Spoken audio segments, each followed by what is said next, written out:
வணக்கம்.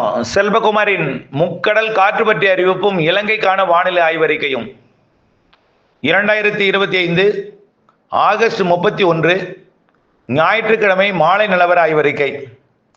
முக்கடல் காற்று பற்றிய அறிவிப்பு. அதிகாரப்பூர்வ முக்கடல் காற்று பற்றிய அறிவிப்பிற்கு இந்திய வானிலை ஆராய்ச்சித்துறை அறிக்கையை பார்க்கவும். இப்போ குமரிக்கடல் மற்றும் மன்னார் வளைகுடாவில் வலுவான காற்று பயணித்துக் கொண்டிருக்கு. காரணம், புதிய காற்றழுத்த தாழ்வு நிலை உருவாவதற்கான வளிமண்டல சுழற்சி. அதாவது தென்சீன கடற்பகுதியிலிருந்து செயலிழந்த வடிவில் வியட்நாம், லாவோஸ் மற்றும் தாய்லாந்து வழியாக மியான்மர் வழியாக வந்து கொண்டிருக்கு. செயலிழந்த ஒரு காற்று சுழற்சி. இதற்கு காற்று பயணிக்கிறது. இந்த காற்று சுழற்சி வங்கக்கடல்ல நாளை வந்திறங்கி காற்றின் வேகத்தை அதிகரிக்க செய்யும். ஒட்டுமொத்த வங்கக்கடலிலும் அரபிக்கடலையும் முக்கடலிலுமே ஒட்டுமொத்த அரபிக்கடலோரம் குஜராத் முதல் கன்னியாகுமரி வரைக்கும் வலுவான காற்று இருக்கும் மேற்கு திசையிலிருந்து. ஆனால் தொடர்ந்து 2-3 நாளைக்கு இருக்கும். அரபிக்கடலை பொறுத்த வரைக்கும் கரையை நோக்கிய காற்று தான். இப்போ லட்சத்தீவில் போய் கடலில் இறங்கினீங்கன்னா கேரளா கடலோரத்தில் வந்து கொண்டு வந்து விட்டுரும். அந்த அளவுக்கு கரையை நோக்கிய காற்று தான். அதே நேரத்தில் கேரள கடலோரத்தில் கடலுக்குள்ள இருந்தீங்கன்னா அது குமரி முனைக்கு கொண்டு வரும். தெற்கு கேரளா ஒட்டி இருந்தீங்கன்னா திருவனந்தபுரம், நெய்யாற்றின்கரை, திருவனந்தபுரம், விடிங்கம், பூவாறு இந்த பகுதியில் இருந்தீங்கன்னா எங்கே ஒரு நேரா குமரி முனைக்கு கொண்டு வந்துடும் படகை. குமரி முனையிலேருந்து இலங்கை கொண்டு போயிடும். ஏன்னா கிழக்கு திசை நோக்கி இருக்கு காற்று. அதனால் ஒட்டுமொத்த அரபிக்கடலையும் வலுவான காற்று இருக்கும் நாளைக்கும். தொடர்ந்து வங்கக்கடலோட தெற்கு பகுதி, தெற்கு அந்தமான் பகுதி, இலங்கை சுற்றுவட்டார தென்மேற்கு வங்கக்கடல் பகுதியில் வலுவான காற்று இருக்கும். தமிழ்நாட்டின் வடகடலோரத்தை ஒட்டி வேணால் கொஞ்சம் கம்மியாக இருக்கலாம். ஆனால் ஆழ்கடலில் அதிகமான காற்று 65-60 கிலோமீட்டர் வேகம் கொண்ட காற்று இருக்கு. முக்கடல்லையுமே காற்று இருக்கு. மீன்பிடிக்க வேண்டாம் ஒரு 4 நாளைக்கு. இப்போதைக்கு 3 நாட்களுக்கு வேண்டாம், 3ஆம் தேதி வரையுமாவது. ஆந்திர பிரதேச கரையை ஒட்டி அந்த நிகழ்வு வந்து 3ஆம் தேதி கரை கடந்து அது குஜராத் பகுதியை நோக்கி போக போகுது. குஜராத் பகுதியை நோக்கி. அப்போ வங்கக்கடலில் காற்றோட வேகம் குறையும். எப்போ 5ஆம் தேதியிலேருந்து குறைஞ்சிரும், வேகம் இருக்காது. ஆனால் எடை குறைந்த படகுக்கு 5ஆம் தேதியிலிருந்து இந்த குமரிக்கடல், மன்னார் வளைகுடாவில் கொஞ்சம் அச்சுறுத்தல் இருக்கும். 4ஆம் தேதி வரைக்கும் விசைப்படகுக்கும் அச்சுறுத்தல் கொடுக்கும் காற்று இருக்கும். அரபிக்கடல் முக்கடலிலுமே குமரிக்கடல், மன்னார் வளைகுடா, அரபிக்கடல், வங்கக்கடல் எல்லாமே காற்று இருக்கும். 5ஆம் தேதியிலிருந்து எடை குறைந்த படகுகளுக்கு மட்டும் அச்சுறுத்தலை கொடுக்கும் காற்று இருக்கும். 5ஆம் தேதி, 6ஆம் தேதி எல்லாமே. தொடர்ந்து அடுத்த நிகழ்வு வரக்கூடிய நாள் வரைக்கும் கொஞ்சம் வேகம் குறைந்த காற்று இருக்கும். ஆனால் குஜராத் நோக்கி பயணிக்கக்கூடிய காற்று அரபிக்கடலில் வடக்கு பகுதியில், கிழக்கு அரபிக்கடல் பகுதின்னு சொல்லலாம், குஜராத் மற்றும் பாகிஸ்தான் கரையோரத்தை நோக்கி 4ஆம் தேதிக்கு மேலே 5ஆம் தேதி, 6ஆம் தேதி, 7ஆம் தேதியும் காற்று இருக்கும். வங்கக்கடலில் பெரிய வலிமையான காற்று இருக்காது. ஆனால் 10ஆம் தேதிக்கு மேலே புதிய நிகழ்வு வங்கக்கடலுக்கு வரப்போகுதே. 12ஆம் தேதி, 13ஆம் தேதி தீவிர நிகழ்வாக மாறி ஆந்திர பிரதேச கரையை நோக்கி வரும். இதனால மீண்டும் அரபிக்கடலில் காற்று இருக்காது. அரபிக்கடலில் 4ஆம் தேதிக்கு அப்புறம் இருக்காது. ஆனால் 5ஆம் தேதி, 6ஆம் தேதி எங்கே மட்டும் இருக்கும்னா குஜராத் கரையோரம், பாகிஸ்தான் கரையோரம் மட்டும் இருக்கும். ஆனால் வங்கக்கடலில் 5ஆம் தேதிக்கு 5லிருந்து 10ஆம் தேதி வரைக்கும் பெரிய அச்சுறுத்தல் காற்று இருக்காது, 9ஆம் தேதி வரைக்கும்.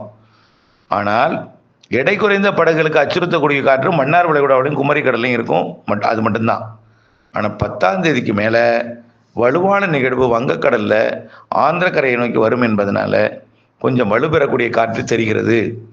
அப்போது 10ஆம் தேதிக்கு மேலே கொஞ்சம் வங்கக்கடலில் காற்றோட வேகம் அதிகரிக்கும். தொடர்ந்து அது இந்த காற்றோட வேகம் அடுத்தடுத்த நிகழ்வுக்கு காரணமாக இருந்துட்டு இருக்கும். வங்கக்கடலுக்கு தான் அச்சுறுத்தல் கொடுக்கும். அதுக்கு பிறகு அரபிக்கடலுக்கு பெரிய அச்சுறுத்தல் இல்லை. இந்த நிகழ்வு அரபிக்கடல் போகும்பொழுது அங்கே அரபிக்கடலில் எங்கே இறங்குதோ, குஜராத்தில் இறங்கினா குஜராத் கடலோரம், மகாராஷ்டிரா இறங்கினா மகாராஷ்டிரா கடலோரம், அப்புறம் கேரளா இறங்கினா அடுத்தடுத்த நிகழ்வுகள் கர்நாடகா வரைக்கும் தான் போகும். இப்போ அந்த வடக்கு கர்நாடகா, வடக்கு கோவா, மகாராஷ்டிரா, குஜராத் இந்த பகுதியில் மட்டும் அவ்வப்பொழுது காற்று அச்சுறுத்தல் இருக்கும். ஆனால் வங்கக்கடலில் அடுத்தடுத்த நிகழ்வுகள் இருக்குது. 10ஆம் தேதிக்கு மேலே அதுக்கு வங்கக்கடலில் அச்சுறுத்தலை கொடுக்கக்கூடிய காற்று இருக்கிறது. நீங்கள் வானிலை ஆய்வர் கூட அவ்வப்பொழுது இணைந்திருந்து கடல் தொழில் செய்ய திட்டமிட்டு கொள்ள வேண்டும். அடுத்தபடியாக இலங்கைக்கான வானிலை ஆய்வறிக்கை. இலங்கையை பொறுத்த வரைக்கும் பெரிய மழை இல்லை, இருந்தாலும் ஆங்காங்கே இடிமழை பொழிவு இருக்கிறது.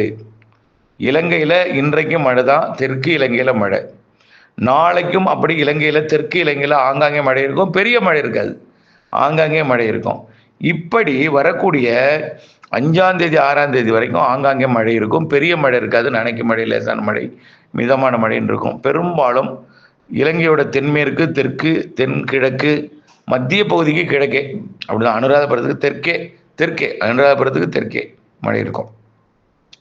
பொதுவாக இலங்கையில் அதுக்கப்புறம் 5ஆம் தேதி வரைக்கும் லேசான மழை தான், பெரிய மழை கிடையாது.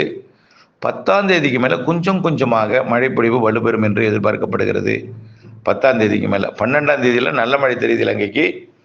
ஆனால் தமிழ்நாட்டை விட குறைவாக தான் இருக்கும். வட தமிழ்நாடு அதிகமாக இருக்கும். சென்னை, திருவள்ளூர், காஞ்சிபுரம், ஆந்திர எல்லை வரும், கர்நாடக எல்லை வரும், வட உள்பகுதி கொஞ்சம் தெற்கே வர குறைந்திருந்தாலும் தமிழ்நாட்டுக்கு நல்ல மழை இருக்குது.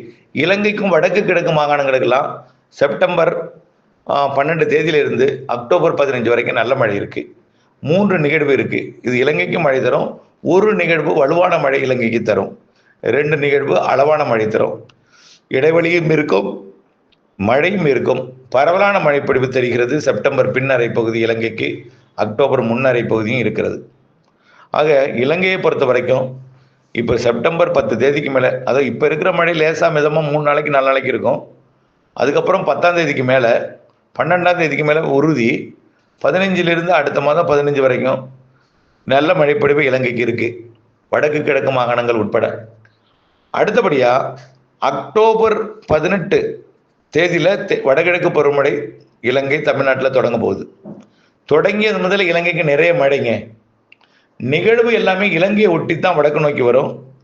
இலங்கைக்கு மழைப்பொழிவை கண்டிப்பாக அக்டோபர் நவம்பர் கொடுக்கும். டிசம்பர்லாம் கரையை கடக்கக்கூடிய நிகழ்வாகவே இருக்கும் இலங்கைக்குள்ள.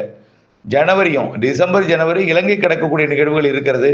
இலங்கை கடந்து மன்னார் வளைகுடா வருவது, தாழ்வு பகுதிகள், சிறு நிகழ்வுகள், நிறைய மழை தரக்கூடிய அமைப்புகள் இருக்கிறது. இலங்கையை பொறுத்த வரைக்கும் கண்டிப்பாக டிசம்பர் ஜனவரி இலங்கையை கடக்கக்கூடிய நிகழ்வு. அக்டோபர் நவம்பர் இலங்கையை தொட்டு இலங்கைக்கு அருகிலே செல்லக்கூடிய நிகழ்வுகள் நிறைய மழை பொழிவை தரும். தொடர்ந்து வானிலை அப்டேட்ஸுடன் இணைந்திருந்து வானிலையிலிருந்து விவசாயம் செய்த அன்போடு கேட்டுக்கொள்கிறேன்.